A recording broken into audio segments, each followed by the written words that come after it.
Welcome back. You're watching Today. Now, during Heritage Month in September, renowned guitarist and composer Billy Monama will take us back in time to rethink our future.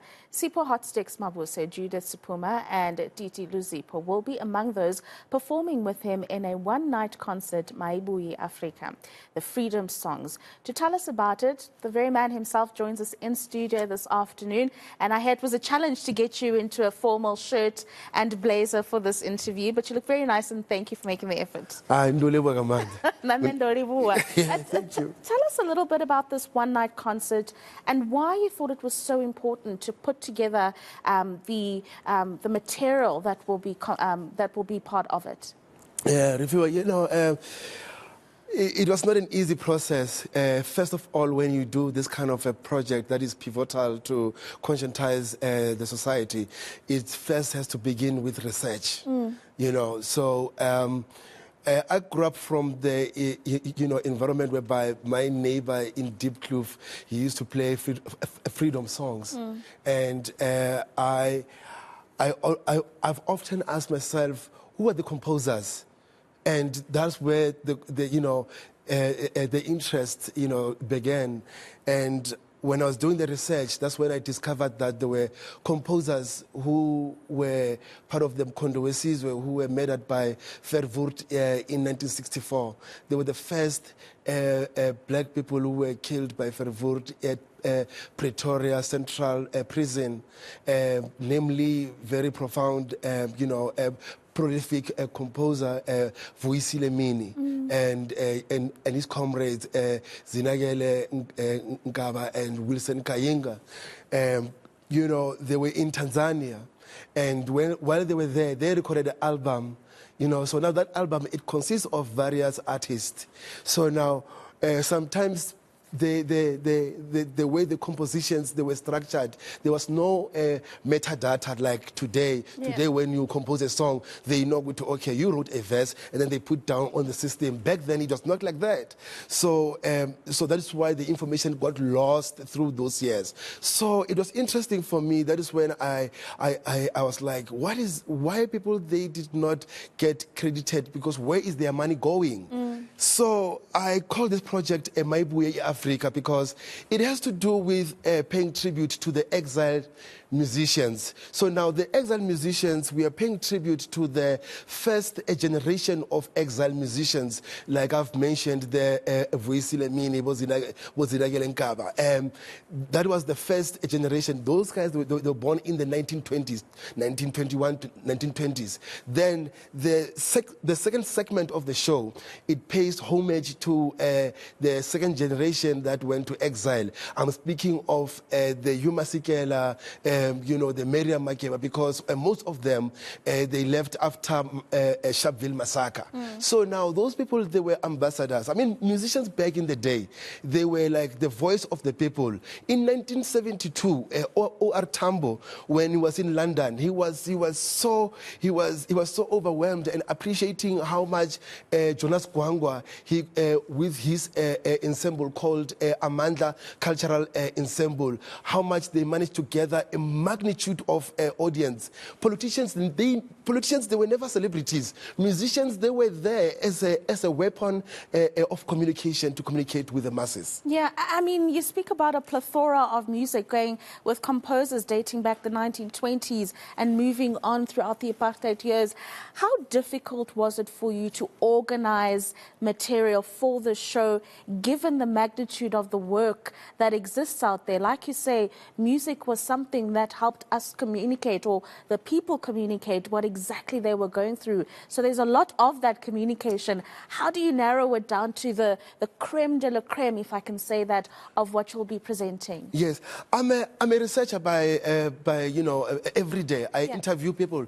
I'm a published author. I write biographies. Educational history. So I've grown up loving history. Passionate about history. So now it has to do with the research from the inception of this concept. So I've engaged various institutions, and also there are people who collect music.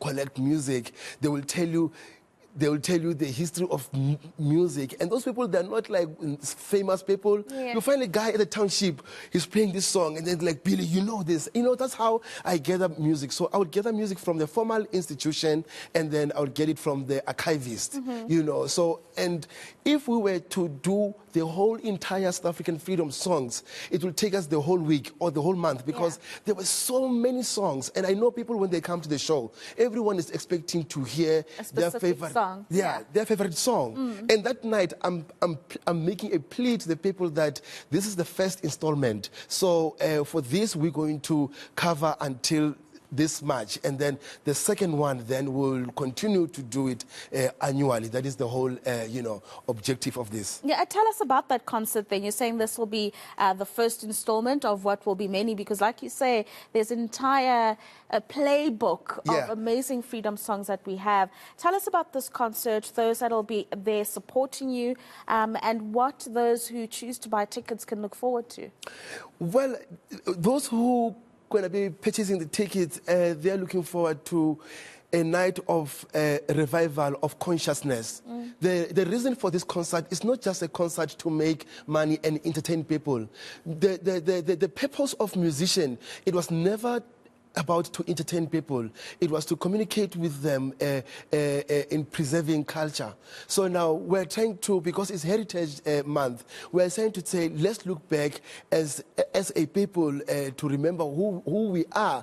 So now I invited the people's favorites, the people who were there during the time, that Hotstix Mabuse. He's my special guest because he was there during the time of Black consciousness, right? He lived that life. So he's my special guest, and I invited Judith Sephuma. You know, Judith Sephuma, she will be presenting the repertoire of Letambuli. You know what I'm saying? And then I have Titi Luzipo. Yeah. She will be presenting the repertoire of Dorothy Masuka and Maria Makeba, and also Wusim Hlongo. People, they're like, Billy, why Wusim Hlongo? They don't know. You see, the problem is that social media has made people to not read more like back in the day. Wusim Hlongo in 1971, she was in London.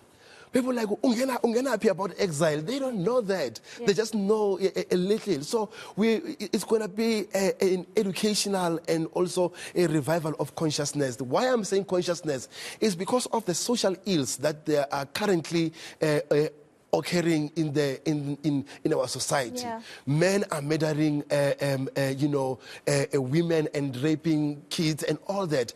All those things, they are happening because of lack of consciousness. So that is why I call this a project Mayibuye, iAfrika. So I'm saying return Africa. This is not who we are, because dignity, humility, and respect, it is the crucial cornerstone of South African social life. Yeah, and so with that, who are you hoping will come and watch? Are you targeting young people to come and recognize where we come from and who we are and where we're going? Or is it a concert for everybody? It's for everybody. It's for everybody. Researchers, music appreciators, scholars, and you know, some other people. I always say this, you know, usually when I do shows, when I do concerts, I always say that I know in the audience there is someone who has never heard about Billy Monama for the first time. They are there on a social date engagement. And then they walk out of there changed. They're like, wow, we did not know all of these things. Because when I do a concert, I present it in a theater format so that there is a AV is designed to tell a story. So it's going to be a storytelling show more than anything. And people from the age of 13 to 100, they are welcome to purchase the ticket. Okay, well, I am going to be purchasing a ticket. You've convinced me, certainly. And we wish you the very best of luck on this journey. And, of course, like you say, it's the first of many to come. Thank you for joining us in studio this afternoon. That is a guitarist, Billy Monama, joining us in studio to speak about that important concert, Mayibuye, iAfrika. And, of course, the value proposition there is let's return the consciousness of who we are as a South African people.